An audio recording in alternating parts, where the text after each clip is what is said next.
moment that Paul's first missionary journey starts. And so it's a big moment for Paul, but it's a big moment for the history of the church. This is the first mission where you really see the kingdom of God spread into non-Jewish people, into Gentile lands. So for us as Gentiles, this is a big moment for us. This is historical. This is huge. And it's interesting because this mission starts in a simple way. It wasn't in a boardroom. It wasn't this committee having this strategic planning session about, where they're going to target and where they're going to go. It was completely led by the Spirit's initiative. God kicked this thing off. They were simply worshiping, fasting, and seeking God. And God showed up with a job for them. And it's interesting. Worshiping, praying, fasting, seeking God, it led to mission. Worship ideally leads to missions. Now, that's not always the way it works. It's not always the way it happens. But that's a nice way for it to work out. Because, unfortunately, sometimes we think of being a Christian, we think it's about what goes on in here.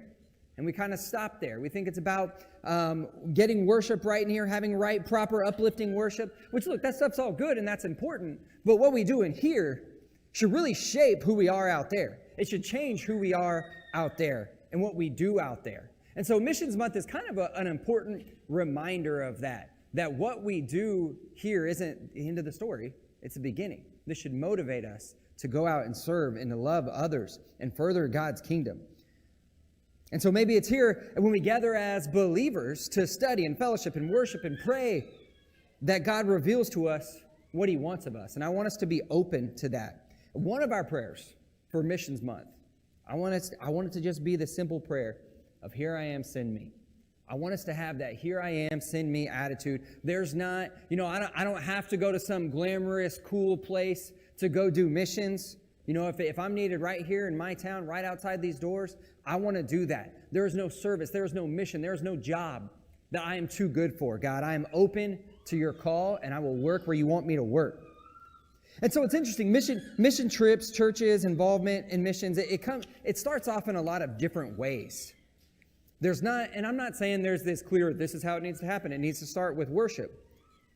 But the way it happened in Scripture, it's a good way. But I'll tell you this, in the past as a youth minister, I've just thought, what would be cool? A mission trip. We should do a mission trip. And so rather than it kind of being laid there at my feet, God saying, hey, this is where you go. And again, this is not totally a bad way to do it, but maybe not the best way, is I just kind of start looking. Where should we go? What would be something cool to do? What would be a cool place to go to? What would work for us? What fits our goals? And what would benefit our group? And so behind that, although it's a good thing, if we're not careful, we can kind of start having, I don't want to say a selfish attitude, but kind of a really inward-looking attitude, even when we go on missions. Does this fit our schedule? Does this fit our budget? And then it can get, maybe we should go somewhere where there's a beach for our fun day on the mission trip. You got to work in that fun day. That's important. We got to have fun on this trip. We got to make sure, if we're going abroad, we got to make sure wherever we go has air conditioning, okay? Because if they don't have the infrastructure for AC, I don't know if they're ready for JC. We got to be careful about these things. A lot of mission trips, if we're honest, they look like vacations. And so we need to be careful to make sure we're not making these things completely about us. And all I'm saying, I'm joking about this stuff. It's kind of a caricature. But what can happen when we start talking about missions is we're kind of saying, this is kind of my thing, God, I hope you bless it, but I'm behind the steering wheel of what's going on here. I'm behind the steering wheel of outreach and missions. And so a lot of times in missions, but more generally as God's people, as individuals, we want to serve God, but we want to serve him in our way, on our terms, at our convenience, within our realms of comfort, and probably only to certain people. We want to be behind the wheel of how God gets served. And I've heard someone say a long time ago that church people, they want to serve, but only in the ways that they want to, not necessarily where the need is, which is kind of a harsh critique, but I get that, and I struggle with that sometimes too.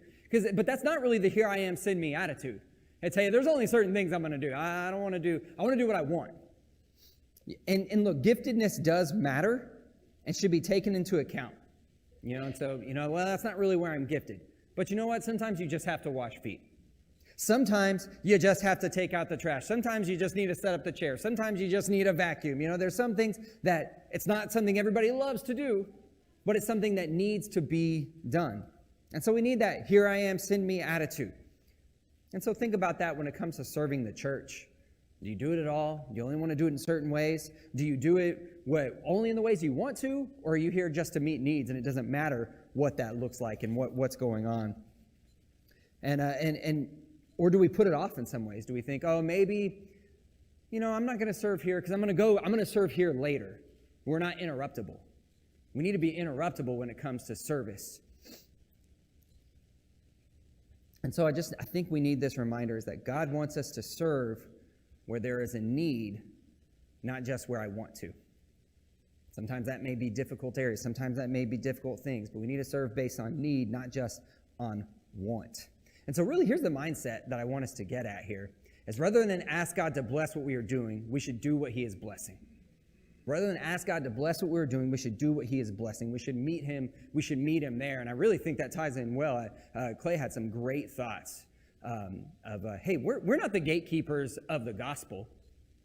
We're not the gatekeepers of what God is doing. God's already working in so many other places, and it's going to happen with or without us. But what an honor and a privilege to go join him there with what he's doing, with what he's already doing, rather than us kind of feel like, well, maybe arrogantly feel like, well, no, this is what we need.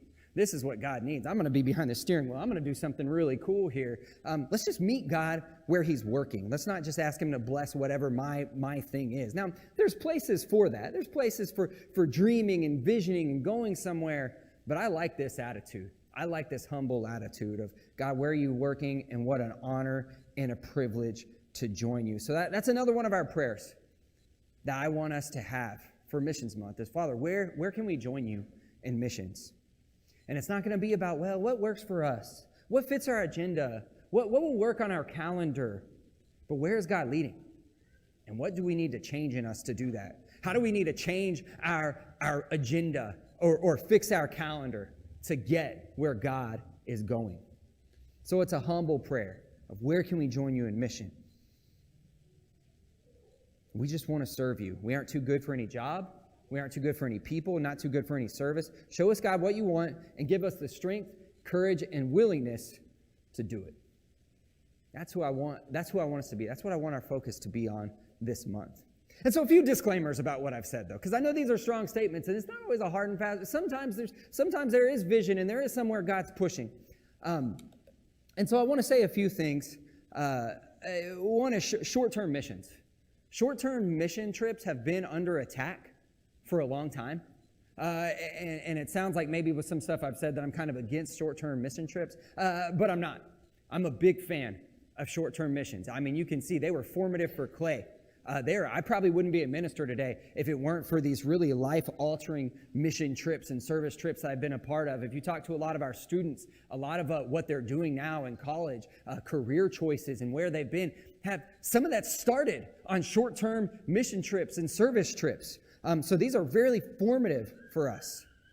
But look, sometimes it can be poverty tourism, where you're just going somewhere and paying for it and seeing a cool country and painting the same wall that was painted by another group that came 2 weeks earlier. Sometimes the money spent on these short-term mission trips could have been better spent not sending a bunch of people. And we kind of need to ask these questions. And sometimes it really is more about us. And that's not all bad. Maybe we just need to be honest about it. Hey, we want this trip. We know this is going to be formative for the people going and serving. And that's not a bad thing. And so I don't think we should get rid of short-term missions.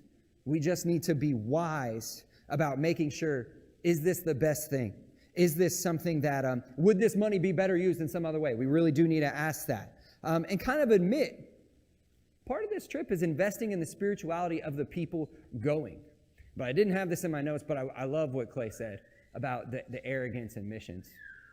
Sometimes that happens, and sometimes in our missions we go and we're taking more than the gospel. we're taking our culture and we're taking what we believe is best. And so, I've been to churches in Africa that look like a white church in Texas. And they took a whole lot more, and there's kind of this arrogance of like, well, we do it right, and you need to do it just like we do. And we need to be careful with that. And as he was doing that, I was thinking, I went to Africa on a mission trip in college, and I gave a guy an Aggie shirt.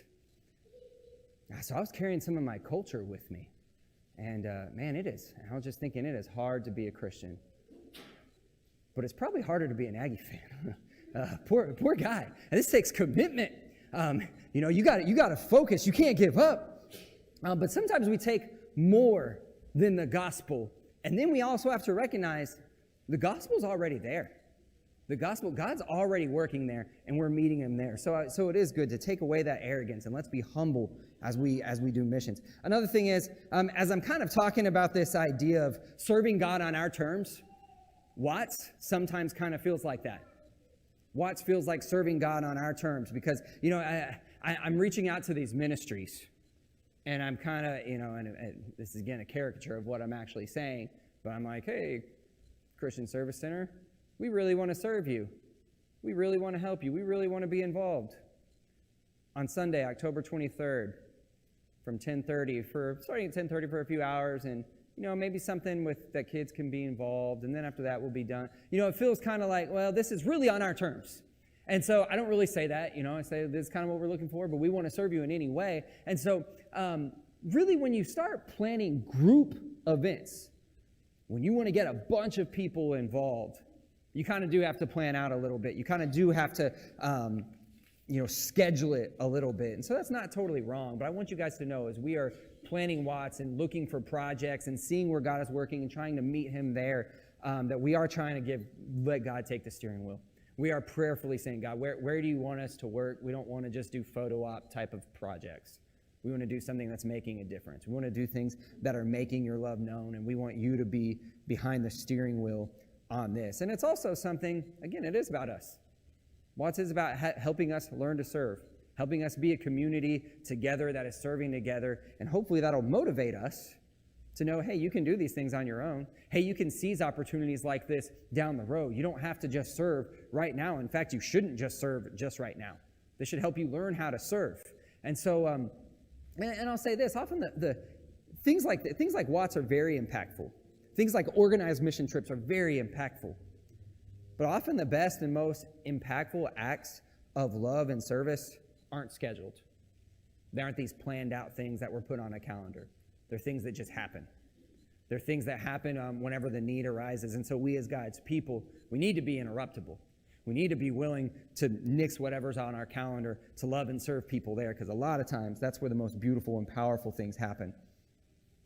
So we are asking God to drive this. We need to start this month saying, God, we are seeking your will and mission, and we are ready to join wherever that is. What do you want from us? And so I really just, starting out, I want us to take any of the self-serving ideas behind missions and put them to the side. It's not about our fun. It's not about feeling good. It's not about looking good. And it's not even about a question that often kills missions. How are we benefiting? How are we benefiting from this? Quit asking that question. It's not about us. It's not even about, it would be great to grow Westgate. It would be great to grow our church. But what's more important is that we grow the kingdom. So if we go and serve people on Watts and they end up going to 11th and Willis Church of Christ, we've won. God has won. It's not about what benefits us. So I think, when James says pure religion is helping orphans and widows, and I think he means that. And I think part of that is because there's nothing in it for you. They're not going to repay you. You're not going to get any praise for noticing these people that nobody else notices. You're not going to get any kind of earthly reward. It's just serving out of love with no other motivation. And I think that's what I would like Missions Month to be about. That's what I would like Watts to be about. So let's make our missions and service this month, not about self, not even about Westgate, but about putting our love of Christ into action, not worrying about how many converts is this going to get, or is this going to up our budget in any way, or how is this going to serve us and make us better. It's just, no, we just want to share the love of Christ and we're not worried about benefits. So if you're here today, ready to humbly submit to Christ, ready to say, here I am, send me, ready to put your love in action, even if that means putting your love in action through baptism. If you have any need, come now, as together we stand and sing.